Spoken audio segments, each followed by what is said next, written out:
I'm here to give you a quick overview of the Great Leaps reading program. It's a fluency intervention at the word, phrase, and text levels.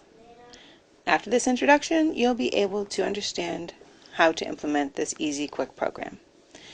The materials in the crate are in 3 parts: phonics, sight word phrases, and oral reading sections. Each page has been designed so that the reader, when proficient, will complete a page in exactly 1 minute with 0 errors on phonics or sight words and up to 2 errors on the oral reading passages.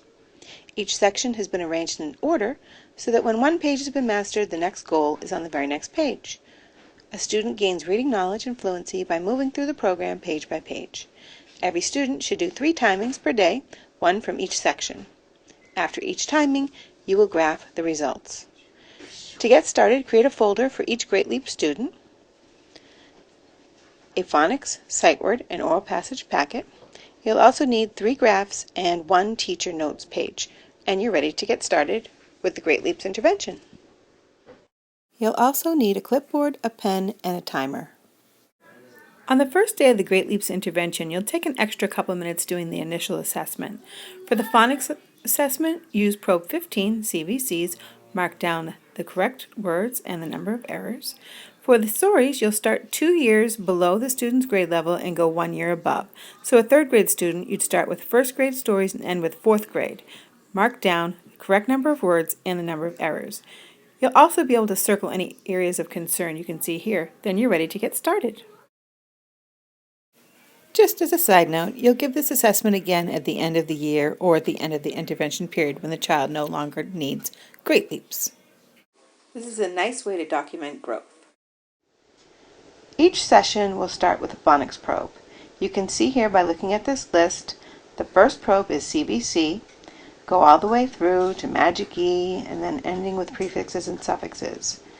The student should be able to read a page completely from top to bottom with 0 errors in order to make a great leap, which means they've finished that page and they're ready to start the next page during the next session. After finishing the phonics probe, the student moves right into the sight word probe. Each student begins with page 1. These sight word phrases have been proven to be a significant help in increasing student reading fluency and reducing careless errors. You can see here that page 1 starts with 2 word phrases, then moves all the way up to 5 word phrases by the end of the sight word section. Remember to graph all results. You can see here what the graph looks like when you finish the sight word section. Then you're ready for the oral reading fluency passage. The last 1-minute timed probe is story reading. The student should be able to read through a story in 1 minute with no more than 2 errors to make a great leap. If a child does make an error, it is best to immediately correct that error so that the child can learn in the moment. After the child finishes reading, it's always helpful if you reread it in your own teacher voice, showing a good model of fluent reading, paying attention to punctuation, nice phrasing, and expression. A little bit of this each day is going to help the student to make gains. While the child is reading the probes, you are taking notes on the teacher note page. You're also going to be graphing the results. You can see that you're going to jot down the correct words per minute, tally all errors, and jot down any teaching points. Don't forget to circle GL if they make a great leap.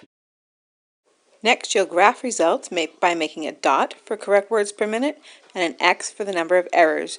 Be sure to do this with the student so that he or she can benefit from this graphing activity. It's very motivating.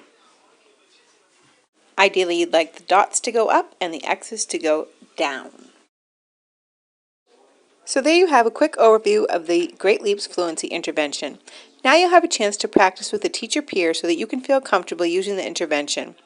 It really is a quick and easy way to help students to make gains in the area of reading fluency. Once the student is fluent at the word, phrase, and text level, he or she will have more energy to put towards reading comprehension. So you can see here that Great Leaps will really help in a number of ways. Let's get started with Great Leaps.